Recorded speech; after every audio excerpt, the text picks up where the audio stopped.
fine. They're working. Yeah. So I'll just wait.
We're good in 30 seconds. Refreshingly, my first and last name are much simpler.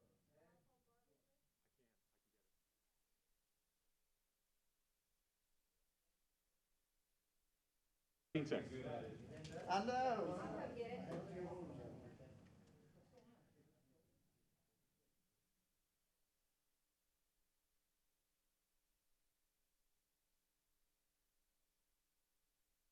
Okay, we're down to about 15 seconds, right? 5, 4, 3, 2.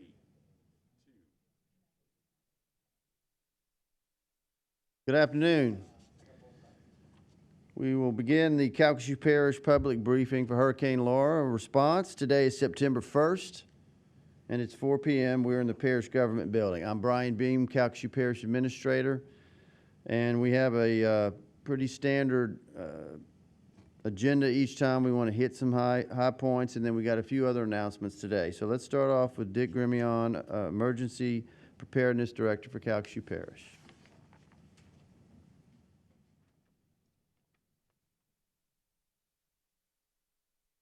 Thanks, Brian. Yesterday we talked about some points of distribution for water, food, ice, and tarps, and we've added a couple more. Let me just read the list for you. The Lake Charles Civic Center, 900 Lakeshore Drive in Lake Charles. McMurray Park, 300 South Hazel in Sulphur. That one may be moving. I'll have information on that tomorrow. Iowa Middle School, 400 West Miller Avenue in Iowa. Walmart Marketplace, that's on Sam Houston Jones Parkway in Moss Bluff. Railroad Museum in DeQuincy, that is 400 Lake Charles Avenue. Vinton Elementary School, 1603 Grace Avenue.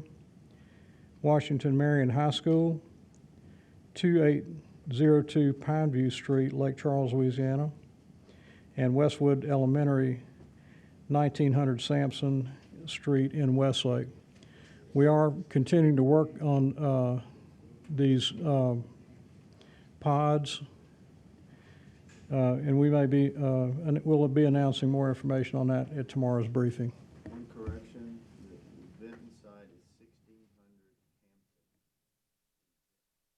is 1600 Hampton in Vinton.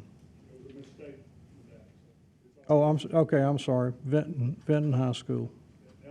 Oh, Vinton Elementary, but I gave the wrong address, right? Correct. 1600 Hampton Street, Vinton, Louisiana. Sorry about that, Mayor. But as I said, we're continuing to work on other ways to get, we realize there's a need for distribution around the parish, and we're working on solutions for that. Jerry Stoller with FEMA is going to speak later, but I want to remind you, try to get registered with FEMA as quickly as possible. If you don't register, you won't be eligible for any FEMA assistance, and I'm going to ask Jerry to explain that when he comes, and he'll have the 800 number and a website where you can when you can register, and I think there's also a telephone number, right, Jerry? Okay. So telephone, whatever, you should be able to get into it. Just a couple of safety tips. And the sheriff, I'm sure, is going to mention this also. There's a lot of traffic on the road, is hampering our recovery efforts. So unless you just absolutely have to go somewhere, we'd ask you to stay home. A reminder, we still have a curfew in effect at night. So the less traffic on the road, the easier it's going to be for the power companies to get the electricity restored. And again, emphasize generator safety. There's a lot of generators out there. Make sure you have it in an area where it's not able to emit carbon monoxide into your dwelling or the structure that you're in. And that concludes my report.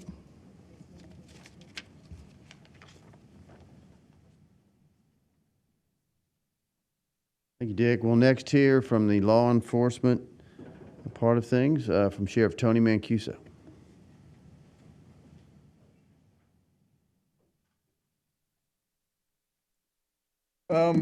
We only had 4 arrests last night. We had one for looting, one for second-degree battery, and the Lake Charles Police Department had one for looting and one for domestic. The other police departments are reporting just minor incidences that they've had, and we're able to do that without arrest. I want to reiterate what Dick said about the curfew. We have, our utility companies are pleading and begging with us to try to ask the public to keep this down to a minimum. We just still have a lot of people that are sightseeing and joyriding just to see all the devastation and the destruction, and it's not working. All you're doing is keeping our recovery from progressing, and they are making progress, but it's gonna take longer if we don't let them do their jobs.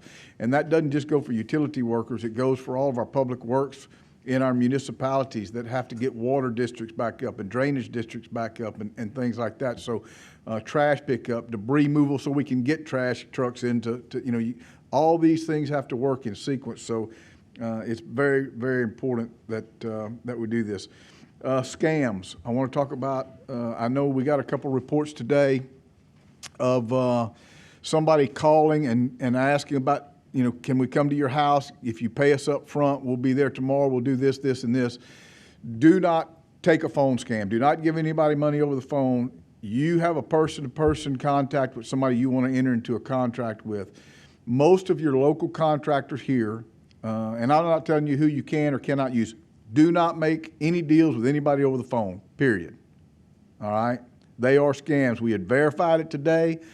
We've tracked them down. Do not make any arrangements for anything to your house over the phone.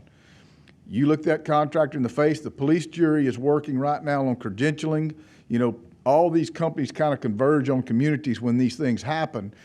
And although they're wonderful and great to have because it speeds up the progress, it's still, we have to credential those persons, make sure they have liability insurance, and they're working on that. But that takes, we're 5 days into this, y'all. It takes time to do these things. The police jury is working hard on that, and they're going to get that. They're that mechanism in place. So in the meantime, contractors here locally may not ask you for any money up front. They may tell you, this is what we're going to do, this is how much you're going to pay. If you want to pay somebody up front, pay them at the end of the day when you think half the work's been done or a quarter of the work's been done. You are in charge of what's going on, you the public. It's up to you how you decide you want to do it in that contract to read. But keep in mind, many of these outside contractors won't be here in 60 days, 90 days, 6 months, whatever. And you won't have the warranty or the deal. You know, they're going to be gone and they don't care. They may be from Kansas City. You don't know where they're going to be from. So I'm going to say it again. I'm not telling you you have to use local vendors, but at least your local vendors here, we have a course a course that we can do to them if they scam you and take advantage of you. So scamming, don't do any deals on the phone about your property and what's taking place. Driving dangers, I've beat this into the ground and beat this into the ground for 5 days about how dangerous it is out there. Although our roads, again, I don't know how they've done it, but our roads seem to be doing much better and they're improving. Things are progressing. I said this every day. We've had more resources. We've had more progress, in my opinion, to date in 5 days than we ever had 3 weeks into Rita. So we're doing good. It's not pleasant. It's not fun. We have no electricity still, and that's still a pretty good ways out. So that makes us all uptight and miserable because we're hot and tired and ready to get that fixed. But we're just going to have to be patient there. Curfew, Dick mentioned it. I'm going to mention it every day. Get off the roads. Dark time coming 7 p.m. to 6 a.m. Start packing up and getting going and get off the roads. I told you last night we have a tremendous amount of resources here, local police departments, sheriff's offices from all over the state that are helping us, the National Guard that is helping us. We have all the resources here, so we're working extremely hard on that. Just a progress, I'm sure, nobody's really, I haven't given this on, I had severely damaged buildings at the sheriff's office. We've made a tremendous amount of progress with the help of some engineering crews from the National Guard and our private insurance company who has sent resources in. We're getting it. We're back. We never stopped operating, but we're actually functioning a little more efficiently and a little better. And I think that'll just continue to get better and better every day. But it's just going to take a lot of time. So that's our report. Colonel Conroy will come up and kind of follow me, I think, whenever. Is that correct, Colonel?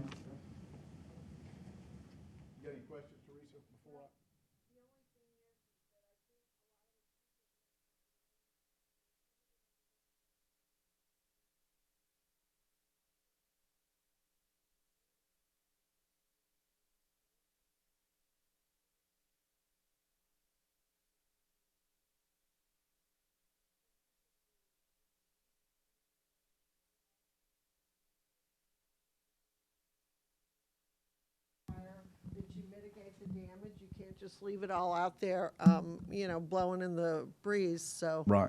I don't have a solution, but I feel like they are welcome to stay here in their homes. It's hot and miserable. So most people you're right, are choosing. And again, we're just going to have to be patient. It's going to take you longer to come in, and it's going to take you longer to get out.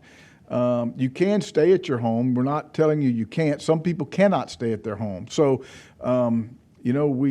the roads are getting better and better. So I feel like maybe some of that will clear up. I say clear up, help the situation, because for, up until today's the first time I really felt like at least the debris is off the roadways. And then you have to compound that with our utility workers are desperately they're blocking lanes and making a two-way street a one-way street, and they're making a four-way street, a double lane. So, but we got to let them work. They're the most important thing. They're probably right now, other than water and sewer, electricity is our most important progression that we can have. and we need to help them do that. So the answer to your question is, I don't have a solution of how to do it, but we do, the people, us, the public. We stay off the roads. We come in, go straight to our destination, don't go looking around. I do think people are just driving around looking to see what's tore up, and if we stop that, that solves a lot of our problems. Come in, get to your destination, do your work, and if you're going to Lafayette or Beaumont, I know a lot of people are staying in Lafayette and Beaumont, you know, leave yourself some lead time because it's going to take you some time. So, thank you. Sorry, Colonel.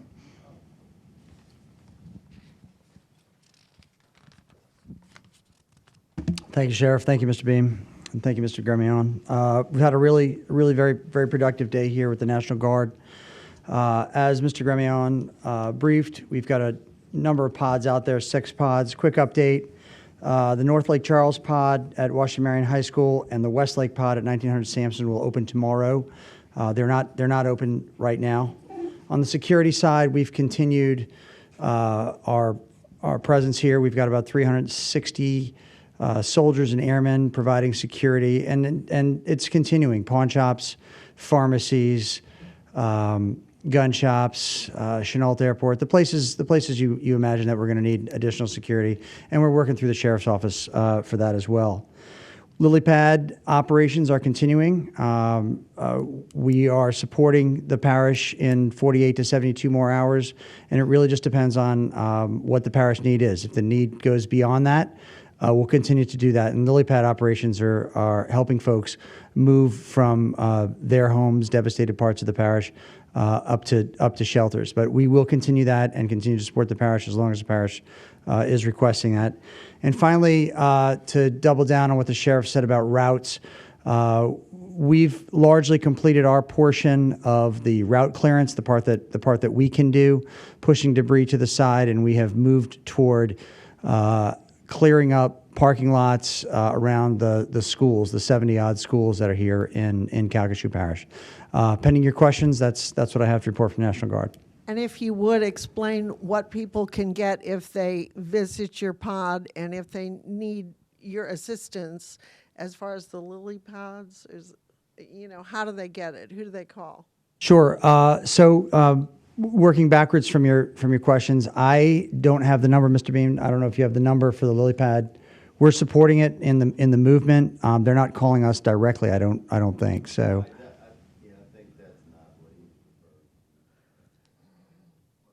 Well, I was kind of referring to both. I mean, I know you're intimately familiar with what those do, but a lot of us might not be. The pods and the lily pods. So as we get the word from the affected municipality and from the parish, we then assist in folks moving out of the parish. Let's say someone has decided to stay in their location. The location is devastated, as so many things are. It's 5 or 6 days now, and they simply can't stay anymore, and they don't have a way to get out. They may not have a vehicle. Elderly, infirm, people with different abilities. So that we would support helping move those folks out. All right, but that's a request from the parish to the municipality. We really do support the parish through the EOC. And then your other question was what's at the pod sites, and we offer water, ice, tarps, and civilian MREs. We're trying to push all 4 commodities to the pod sites. Sometimes we're short, but if we're short one thing or short 2 things, we will continue to serve the items that we have. Additional items, the Red Cross is going to brief because they have some different capabilities than we do. Is there any assistance for people who can't live in their homes but are trying to, save some of their possessions? Is there any kind of help as far as getting it out and relocating it? So that is not a function that the National Guard is supporting. However, I think other entities inside the parish do support that activity. Okay. Okay. Thank you.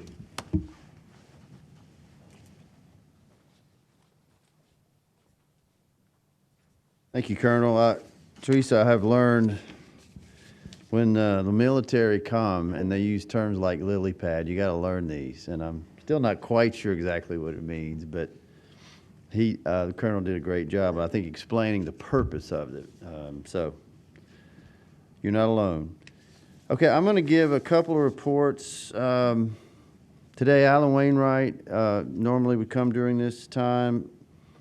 He was unable to be here. I'm going to give a report on road debris clearance, but I think the bigger news is we have some new information about some solid waste drop-off sites. I'll get to that shortly. But first, I think it's been sort of said already by previous speakers, the road debris clearance throughout the parish is largely complete, mostly taking calls in where maybe we have missed something. That's great news, and it's been explained the importance of that.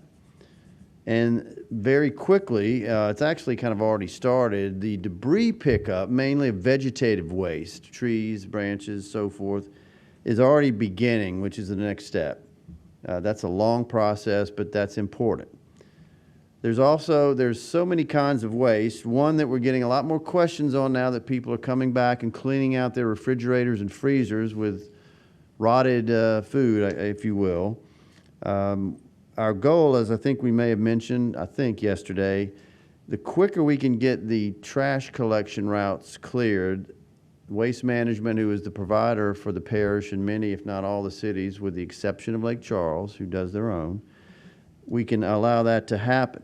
Well, they can pick up all those cans when they start running routes, but we're not quite there yet. So in the interim, and this is from our Public Works Department at the parish, but it applies for the whole parish. I'm going to read out some sites, but these are all going to be on our calcasiewparish.gov website and posted on our normal public information sites. So we have 5 sites, and this is very important. Let me just read directly from the notice. Beginning today, Tuesday, September 1st, the following temporary residential collection sites will collect household food waste only.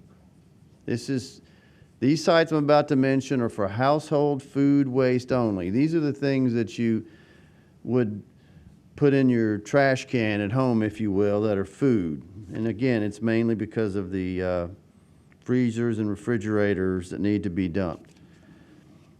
Let me go ahead and say the rules first, and then I'll mention the sites. These sites will operate from 9 a.m. to 3 p.m. daily for the time being. I don't know how long, but indefinitely. All waste must be double bagged and tied. Okay? Double bagged. No containers of any sort will be allowed to be disposed, only waste from freezers and refrigerators. Here's what we mean. If you have these big trash bins, what are they, 96 gallon? You come with that and want to throw the whole thing? No, we're not taking it. It's got to just be what's inside of those. And again, just from the refrigerators and freezers. Please do not bring storm-damaged items such as refrigerators, televisions, furniture, yard fencing, sheet metal, roofing materials, and green waste, which is tree limbs and branches, to these sites, as they will not be accepted for disposal. That's a whole different thing, which we've talked about. That's roadside type stuff. None of those will be accepted. Waste Management, in our case, and I think all of these sites actually, is operating these sites on our behalf through the parish. So people will see Waste Management trucks and so forth, because they're going to have to obviously be taken away very regularly. We expect a lot of traffic. And so the 5 sites, I'll go ahead and list those out, but again, these will be on our website for if you want to cut and paste it into some other information. The first one is at 1037 Tom Watson Road in Lake Charles. Many of you may know that if you go down Broad Street, it's where our mosquito control office, it's that street. That's in Lake Charles, 1037 Tom Watson Road. There's one at 920 Lewis Street in Sulphur. That is the old Cow Cam Fairgrounds. Many people in West Calcasieu will know where that is. It's a big property, 920 Lewis Street, Sulphur. 461 Parish Road in Moss Bluff. That is our Ward 1 yard, we call it, the parish barn in the old days, we would call it. And for this site and the next two, for people who may not know where that is, that's where we typically have our sandbag locations, and a lot of people know that. 461 Parish Road in Moss Bluff. The next one is 7085 Louisiana Highway 14 East in Heise. Heise, and that's Ward 2 yard. Again, these are parish terms. Ward 2 yard. And the last one is 129 3rd Street in Starks. That is our Ward 5 yard. Again, if people know where they get sandbags, it's the same place, and it's our maintenance barns. So this is big news. That is effective now, so people can start bringing that to these sites. I'll read it one more time because it's very important. This is just household food waste only. Must be double bagged and tied.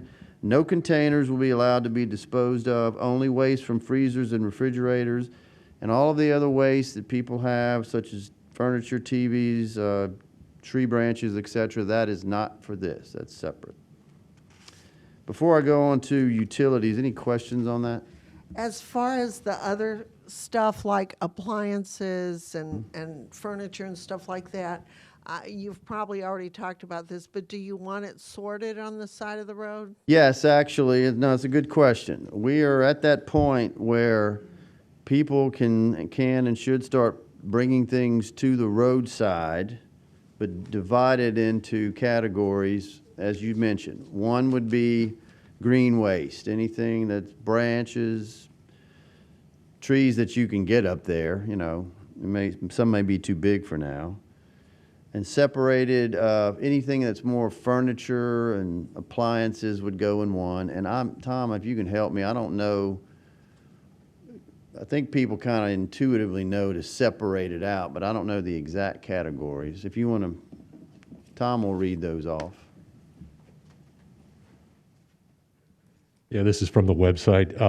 Electronics, large appliances, frequently called white goods, hazardous waste, vegetative debris, construction debris, and household garbage. Sure about hazardous? You mean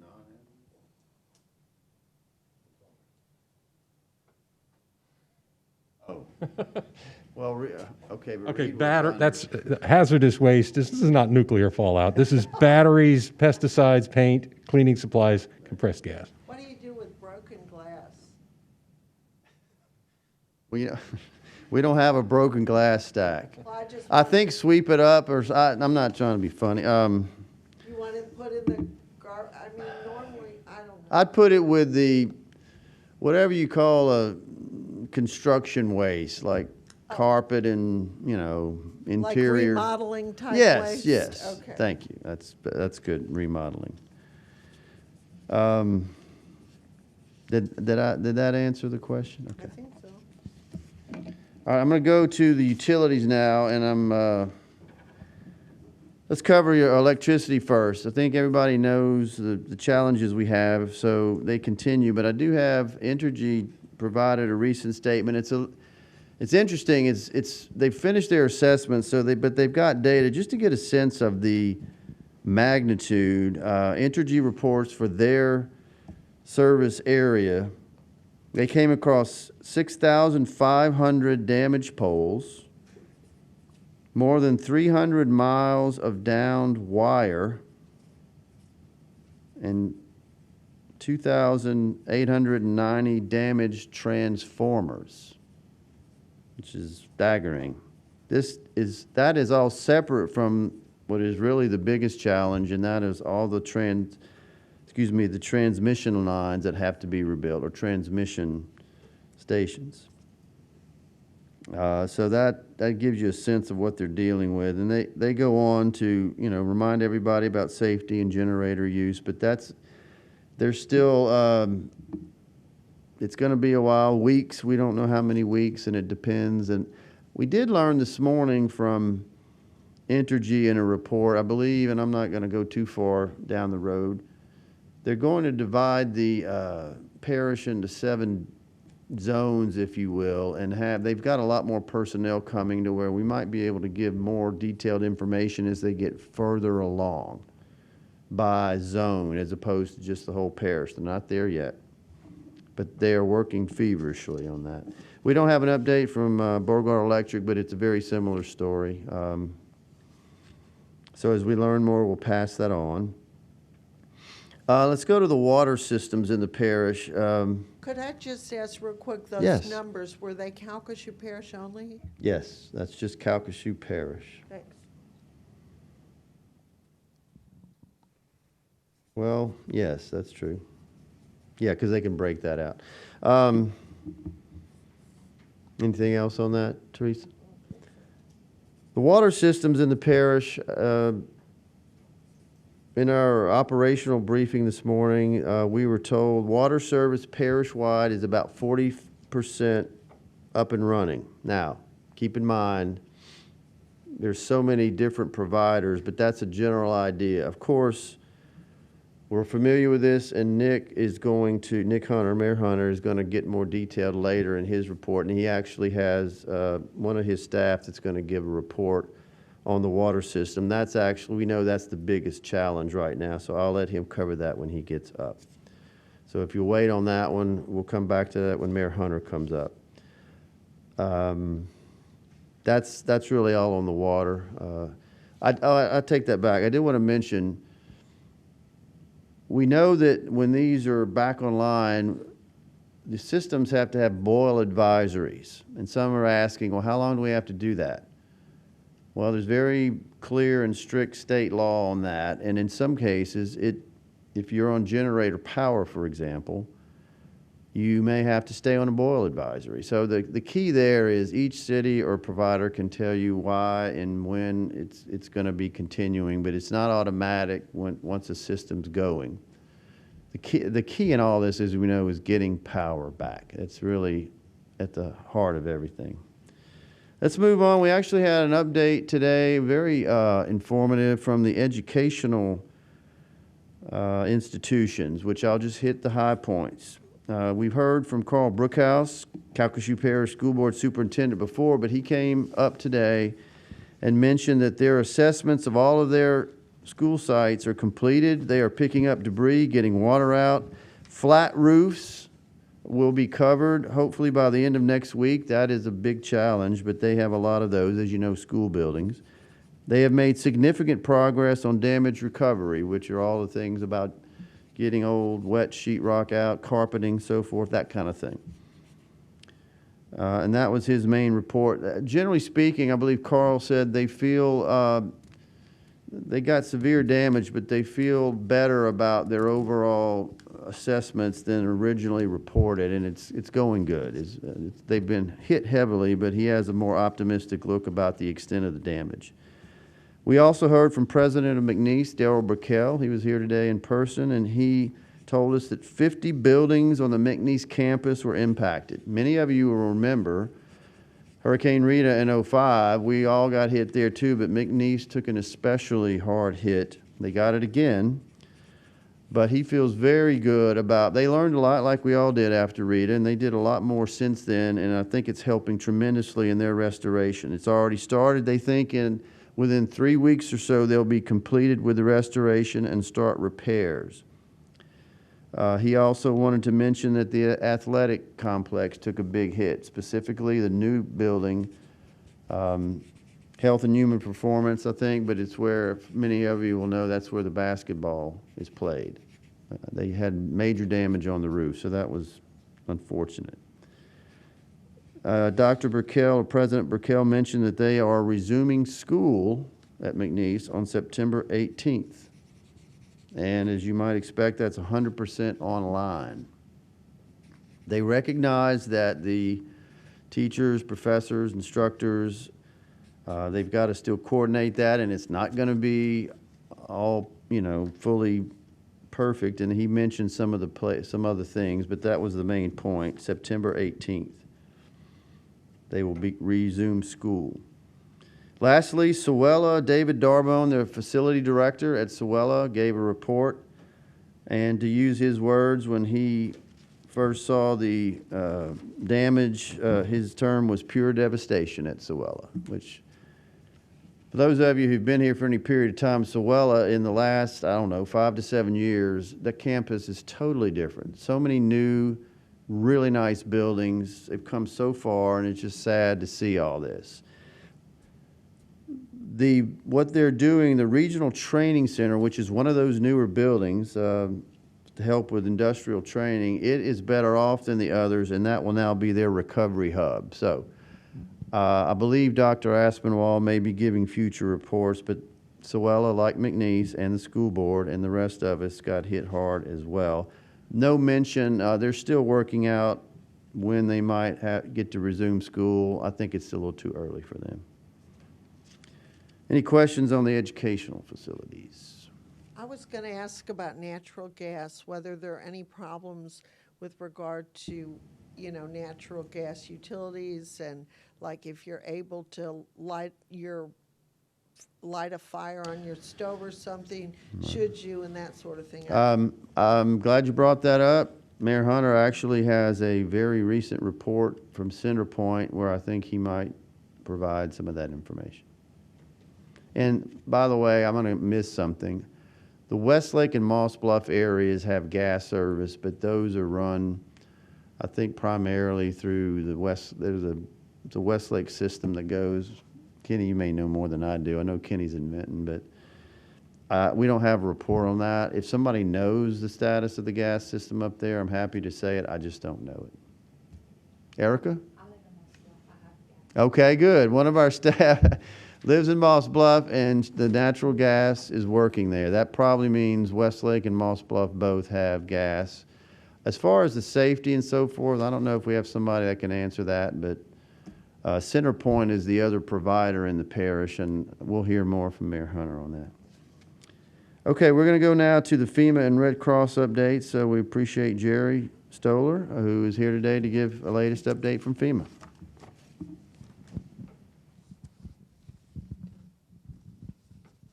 Thank you, Administrator Beam. Good afternoon, ladies and gentlemen. First, I want to give you an update on how we're doing with individual assistance and registrations.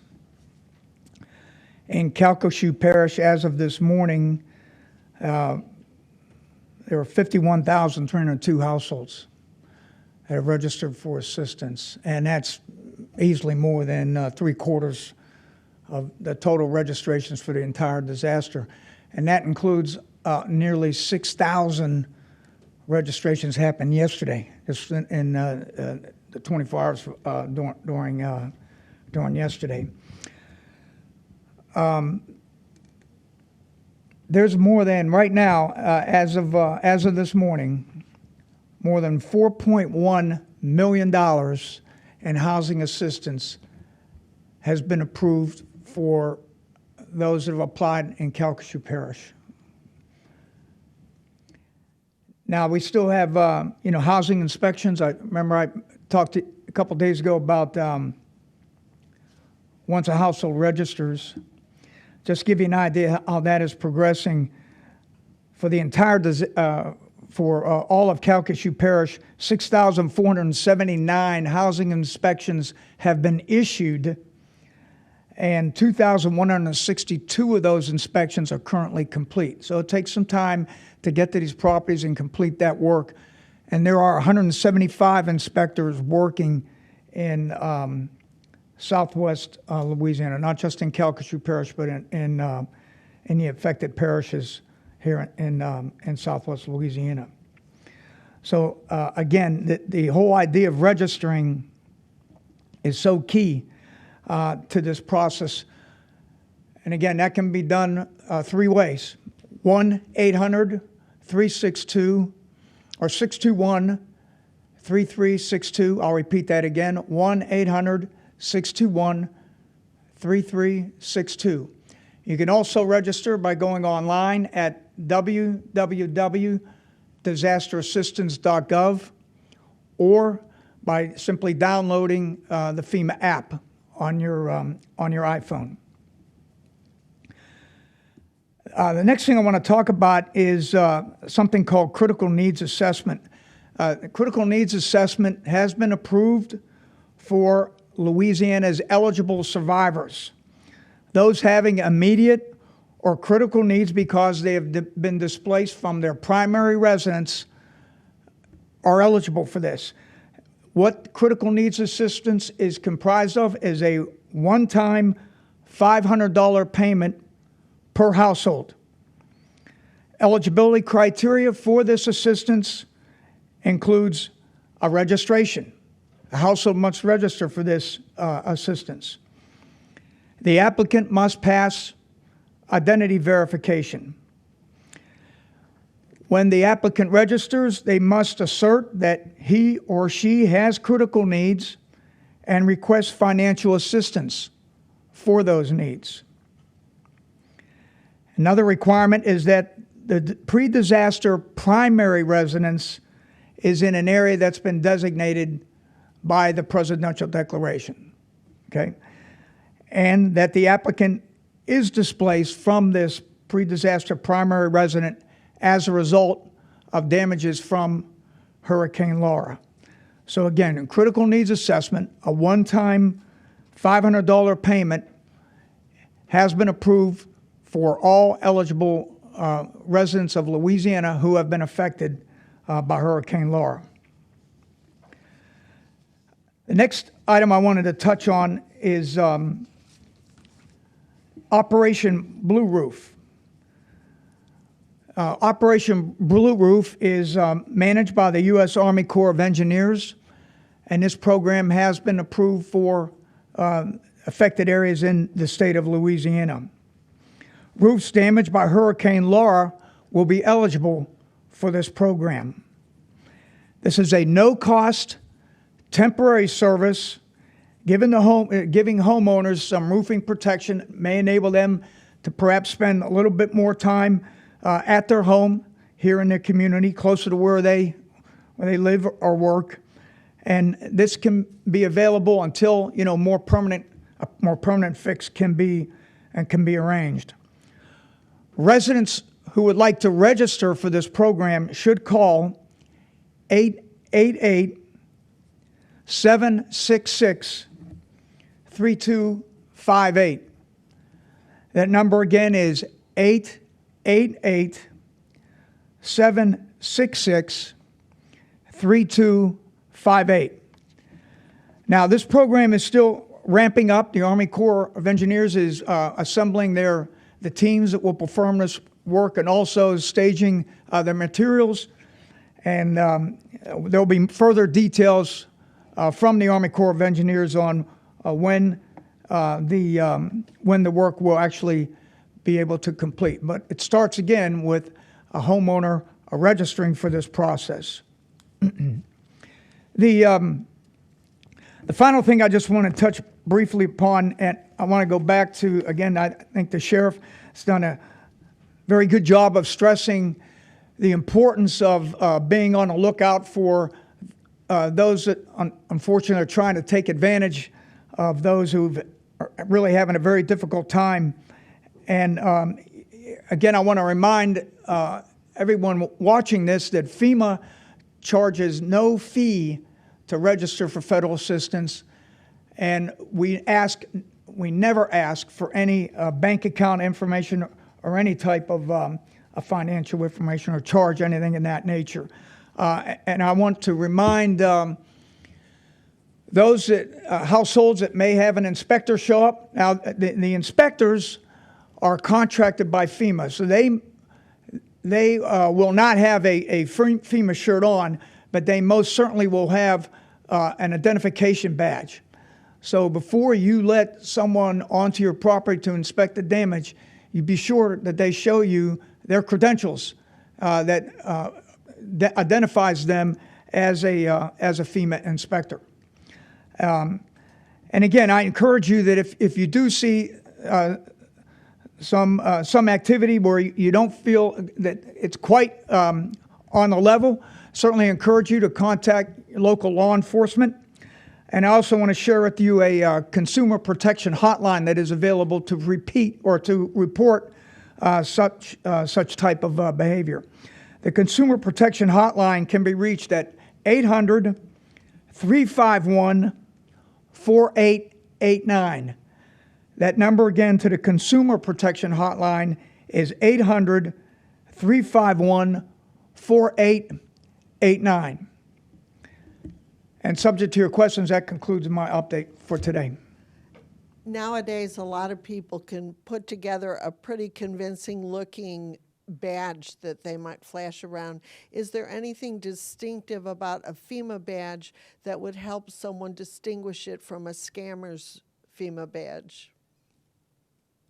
Well, I would just look to see what if it's, take a good look at it. If it looks like it's on a piece of paper or a piece of cardboard, and that should clearly be an indication that it's not legitimate. But it should also be in a fairly sturdy card holder, right? And I think it's pretty easy sometimes to for some of these folks that just try to come up with something on the fly, right? To deceive someone. But again, if you have any questions at all, you should certainly contact the local law enforcement if you're unsure about that. And to register for a blue roof, do you have to have registered with FEMA? No, they're totally separate programs. Okay. Can you repeat the question, because you didn't have a mic? Okay. Yeah. It's not on? All right. All right. The question was, and it was a good one. Does a household have to register with FEMA in order to be eligible for the Blue Roof program? And the answer is no. They're separate programs. Thank you.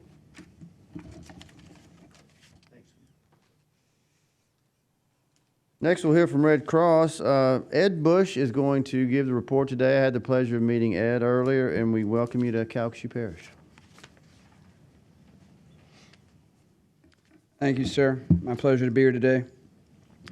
Let me begin by saying that certainly our thoughts and prayers go out to everyone who's been adversely affected by this storm. And if there's a silver lining, I think it's in the spirit and the inspiration of now everyone who's out there moving forward. It's a team that reminds you of the humanity of man, and there's good in all of us. So here in Louisiana, for the Red Cross, our priority of effort, our focus remains the same. Points of distribution, communication, and communication of needs, and damage assessment. So I'll talk to points of distribution first. Essentially, we're talking about feeding points and supply points. Regarding feeding, here in Louisiana, big picture, we have 11 feeding sites in 9 cities spread over 5 parishes, distributing hot meals and water. 6 of those are in this area. I'll run through those now. We have the location at 2000 Moling. That's the Allen August Annex. And I would say that the feeding times for all these are noon and 5. The second site is 300 Hazel. That's in Sulphur. That's the McMurray Park. 2401 4th Avenue. That's Huber Park here in Lake Charles. 935 3rd Avenue. That's the Market Basket facility here in Lake Charles. DeQuincy, 915 East 4th Street. That's a dry goods store, the parking lot in front. And then 900 Horde Street in Vinton. That's the Vinton Middle School. In addition to providing the hot meals and the water at that locations, certainly throughout the estate, yesterday and today we've been making drops of what we call DES, disaster emergency supplies. Essentially, it's a collection of shovels, rakes, bleach, cleaning supplies, gloves, those things that people need to sort of get their life back in order and get their house clean. We tremendous deposit of that over the last 2 days. I have 3 specific sites that have asked for us to continue dropping those supplies at those locations. And those are, again, the Market Basking Shopping Center location, the McMurray Park location, and the Huber Park location. So those 3 locations will continue to get food, but in addition to supplies. One note on feeding, good news certainly here. The Southern Baptist Group, one of our partners in feeding, is on the ground and setting up, and they're setting up in DeRidder. So that's huge because that's a lot closer to the impact area here. Up to this point, we've been having to bring our food and a lot of our workforce from Baton Rouge here, and that's caused us some hiccups along the way. And certainly, Mr. Mayor and I had a conversation today because even in spite of our best plans, we're still victim to I-10, and there was a pretty significant accident there on I-10 which jams us up. And We ask for the patience of all as we kind of work through those. But the Southern Baptist group setting up here in DeRidder, but that's huge because they can cook tremendous amounts of food, and we're already in sync with them, and we will be delivering that food, and that gets us closer to this area, and it just certainly makes it easier on us to provide those services that you need. One note on all of that, obviously, is we expect those numbers to grow and or change, and we stay flexible, and that flexibility is key to making sure we're addressing the needs of those parishes. All of that works, that flexibility and that coordination, and that being in sync. It's because we're forming those direct relationships there at the local level, and that's that second priority that I talked about, the communicating needs. So throughout the state, certainly here in this parish, we have elected official liaisons. We have people like myself who our sole function is to go out and meet those elected officials in those impacted areas, connect with them, and say, how can we help you? And that's going very, very well. And that's how we're able to shift our resources to reflect the needs of those parishes, and that'll continue till we're well through the fight. The third piece was the damage assessment teams. That's another key component, and that has already started happening as well through the impact areas. That's a slow process, but an important process. Literally, these teams go through house for house for house, grid for grid through impacted areas, and they have the ability to make a damage assessment there on the spot, which puts it up, and now that homeowner has a case. That's important because that step allows that homeowner, that impacted person, to begin to get a little bit of financial assistance on the Red Cross side as well. One comment on our workforce, big picture. So here, as of this morning, the numbers that I briefed the governor this morning, we have 623 staff and volunteers here in Louisiana. I was scrolling through that list, and I saw well over 30 different states. So it is an outpouring of support nationwide, here on the ground and virtually, but all of them in this fight. And it is the strength of that volunteer force that allows us to provide these services. And I would just say that, again, we're able to provide all these services free of charge because of the generosity of the volunteer force. And we continue to try to solicit volunteers and make it easy in a virtual and an on-the-ground environment, but we're constantly looking for volunteers. With that, it's my pleasure to be up here today, and pending your questions, that concludes my report. Are you doing the damage assessments based on appointment, or just as you happen to see a house that has problems? And if you do a damage assessment, I mean, what is the potential assistance you can give? So as I understand the process, it's literally the homeowner doesn't need to be there. Essentially, literally, that damage assessment individual will go house for house for house, and then later on, we'll go through the coordinations to find the homeowner. Whether or not they're there or not, that assessment begins to happen. So in some cases, that homeowner may not be home, but that assessment has already taken place, and then we link up after the case. As far as the actual dollar amount, it varies from house to house based on how many members in the house, the degree of damage. So I don't want to necessarily throw out a number, but Sure. It's going to vary based on your damage and how many people live there. Thank you. Yes, ma'am. Any other questions? We are here to the end. Thank you.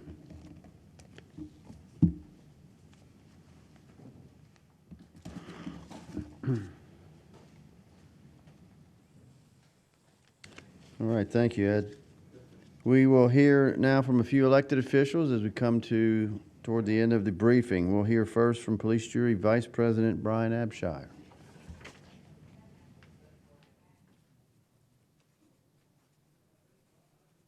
Thank you, Brian. I'll be brief. I just wanted to say thank you to the National Guard, to the American Red Cross, to all the first responders that have been here. We wouldn't be this far 5 days after this storm without all their help, all their assistance. I want to remind homeowners, as you get contractors looking at your house, be careful. Be sure they're carrying general liability insurance. Be sure they have workers' comp. And certainly do not prepay for your services before they're completed. Be sure that the work is done before you end up paying for things. You can get more details on how to handle those kind of issues on the Better Business Bureau website. That being said, thank you. Thank you, Brian. We'll hear next from Town of Benton Mayor Kenny Stinson.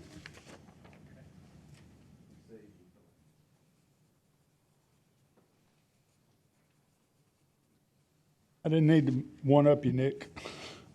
I'd just like to give a few details from Vinton. Some of this will be repeated. I'd like to thank the National Guard for the pod. The pod opened today at Vinton Elementary School at 1600 Hampton.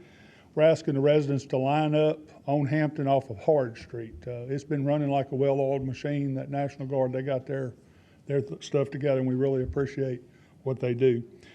As the Red Cross told you, they're doing a feeding at Vinton Middle School at noon and 5, and we appreciate them also. Also like to thank all the volunteers that come in. We have received an outpouring of volunteers cooking for us. Southern Boys Outdoors, they came in and did jambalaya. We've had many people, Vinton people, that have come back that's not here anymore and brought supplies. We have a Casey Hall full of supplies, and I'd like to announce that we're going to be giving, the Casey Hall will open tomorrow for distribution starting at 9 to 11, and again from 2 to 4. Those items that they have there are baby wipes, diapers, formula, rice, beans, pasta sauce, toilet paper, paper towels, milk, snacks, chips, canned goods, beef, breakfast foods, personal and oral hygiene, basic first aid, house cleaning products, laundry cleaning products, paper goods, and dog food. So all this stuff that we're giving out has been donated. So we're very appreciative of all those that have donated for that. We'd like to talk a little about our debris. Our debris contractor got started today picking up debris. We just ask our residents to watch out for the water hydrants and water meters, that they don't stack things on top, and to please stack vegetative debris in one pile and C&D construction debris in another pile. I'd like to talk a little bit about the water. We finally got our water up yesterday. We're pretty sure we do have a few sections of town that we're still having some problems with. But we do want to remember there is a boil advisory in effect for our town until further notice. Our phones at City Hall are still down. Our internet is spotty. So if you have my phone or if you want to come, there's people at City Hall at all times to give out information. I do want to thank all of our electrical contractors that are in town. We have over 65 individuals with different agencies, but the majority of them come from Lafayette Utility System. They're just a great bunch. They have helped us many, many times in storms, and they know what they're doing.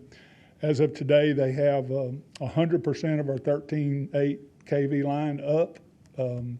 They're working on our low voltage, our 4 kV 4160, and they said probably by the middle of next week they'll have it all up. The problem is we'll be ready, but our transmission won't be ready. So we'll be waiting for Entergy, and we're hoping that they get their stuff together so where they can bring us electricity. Again, I just want to thank all the volunteers that have stepped forward. We appreciate you, and that's Vinton. Thank you. Thank you, Mayor Stinson. We appreciate, Kenny and some of the other mayors who live in the outlying areas. It's a long way to come speak for these, but we appreciate that. Our last speaker today is Mayor Nick Hunter of Lake Charles.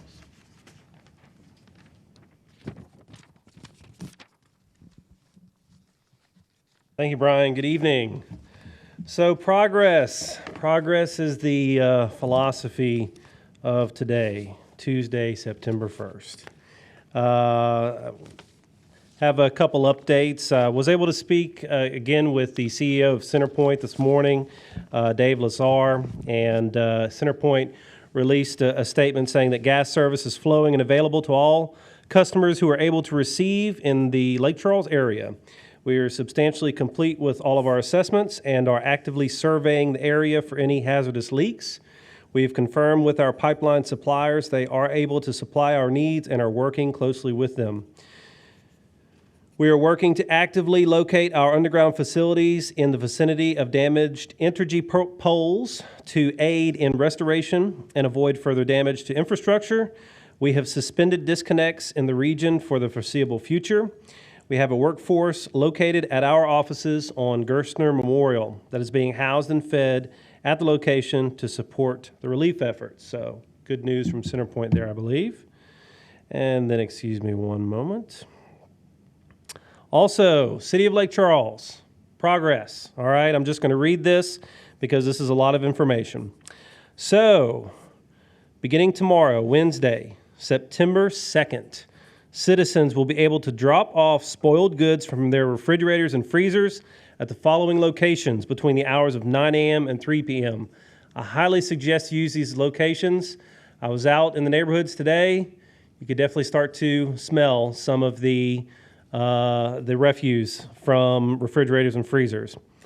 Corporal Donald Ray Stevens, Rec Center at 1619 Cessford Street. Henry Heights Rec Center, 801 East School Street.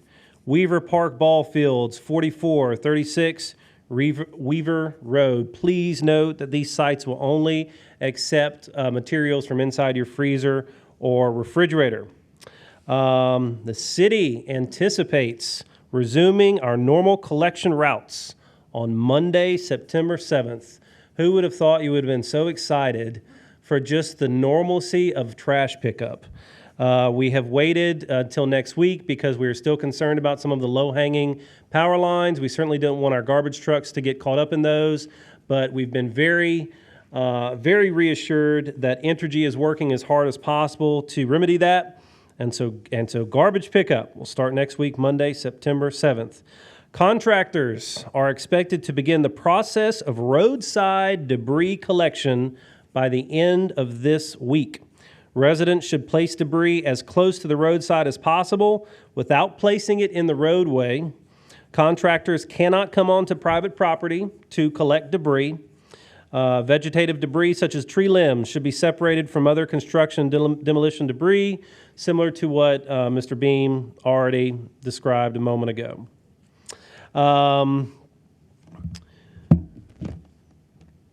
also happy to report that as we continue to visit the neighborhoods and walk through the neighborhoods, the streets of Lake Charles are 98% cleared, and at least to the point where they are traversable. However, we still know that traffic is a concern, and we urge people to be very cautious when they're driving. If you don't need to be out on the roads, please do not. We're also very happy to report that at this moment in time, with coordination from the State Fire Marshal, the State Fire Marshal's office and their men and women have knocked and checked on every door in the city of Lake Charles to make sure that individuals have the opportunity to evacuate if they wanted to do so. I think that's an amazing task that's already been completed, and I thank the State Fire Marshal for working with us on that task. As we were out and about today, we still encounter individuals who we have been encouraging to consider the evacuation option. I encountered one gentleman who was in a wheelchair today, and I was begging him to accept the option of evacuation, which is still available right now in Lake Charles. We are having city employees basically pick people up and just hotshot them over to Chenault, working with the National Guard and the state to get these individuals to either hotel rooms or a shelter. And we know that the hotel rooms are certainly more preferable, but we also know that they're a rare commodity right now. But even at a shelter, we're trying to get a lot of our citizens to understand that's going to be a safer environment and probably a more comfortable environment than at your home right now without electricity, with limited supply of water, and some of these structures we're encountering really should not be inhabited at the moment. So there may be a lot of people in Lake Charles that aren't hearing this message because they're not seeing it on the internet or on TV. But if you have friends or family members in Lake Charles, please encourage them that option is still available. We can get them out of Lake Charles into a safe location. And if they or you would call 491-1354, a City of Lake Charles employee, probably someone with the fire department, it could be another agency, would bring them to Chenault, where they would load a bus and get to a safe location. Last thing, I know everybody's asking about water, and I brought a good friend of mine, someone that has been an absolute soldier and hero through this process. Our city employees have worked so hard, and a lot of times we gravitate immediately towards public safety and law enforcement. And our public safety and law enforcement have worked so hard, and we're so proud of them. We have other departments that have also worked so hard. Our recreation department, our public works department, our planning department. But the gentleman I'm about to introduce, his name is Kevin Heise. He is our director of utilities. Our water department, and under Kevin's leadership, our utilities department has performed miracles over the last few days to get us to a point where we are today. And I'm going to let him update a little bit more on our water system, and then he and I can both take questions after that if there are any. Kevin?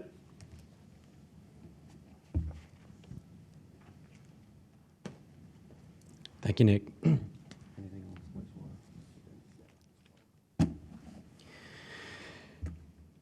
Well, I was going to say Rita. We're reliving here. Laura basically completely destroyed 6 of our 6 water plants in Lake Charles. And over the last several days, our employees have rebuilt and restarted 6 of 6 water plants. One of our plants was completely flat. And if you remember as a child, you may have played Legos. Our staff, city employees, went out and collected the parts in a field, brought them back, piled them on bricks, put motor cabinets together, hooked them to a generator, and started the wells. It's nothing short of amazing. Kudos to those water employees. Right now, we are operating between 50 and 60% pressure with 50 and 60% volume coming through our plants. That is amazing considering where we are today with the destruction that happened. We are still under a boil advisory. We're going to continue to be under a boil advisory until further notice.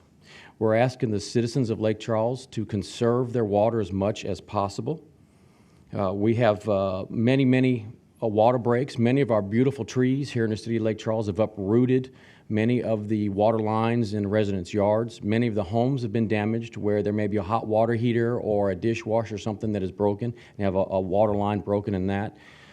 So we're asking folks to conserve while we go out and do our best to shut off the valves to these. We have teams on the ground going out and shutting these valves off. Many teams all over Lake Charles, North Lake Charles, Central Lake Charles, were gridded off. We have a telephone number we're asking residents, citizens to call in when they see a water leak coming up out of an apartment complex or coming out of a house.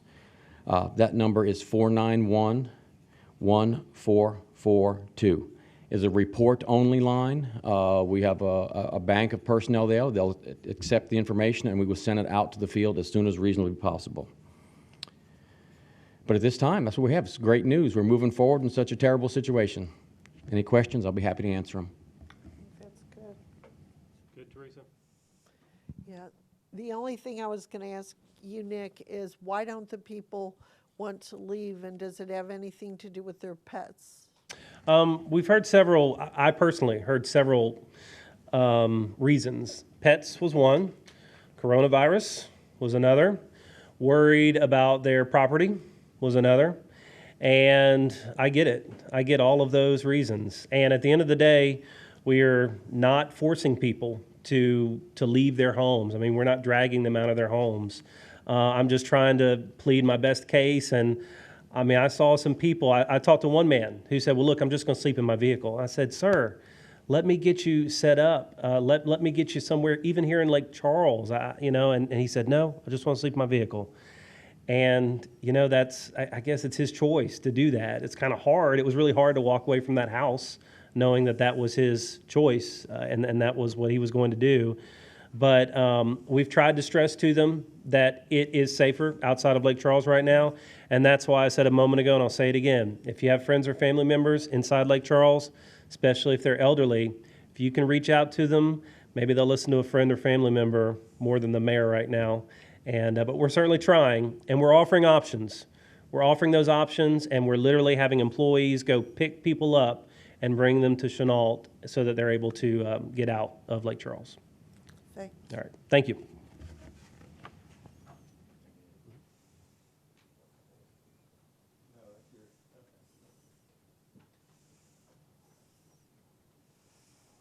That concludes our briefing today. We know it's a lot of information, but we want to make sure everybody has what we know. Our next public briefing, next public briefing is tomorrow, Wednesday, September 2nd at 4 p.m. Thank you.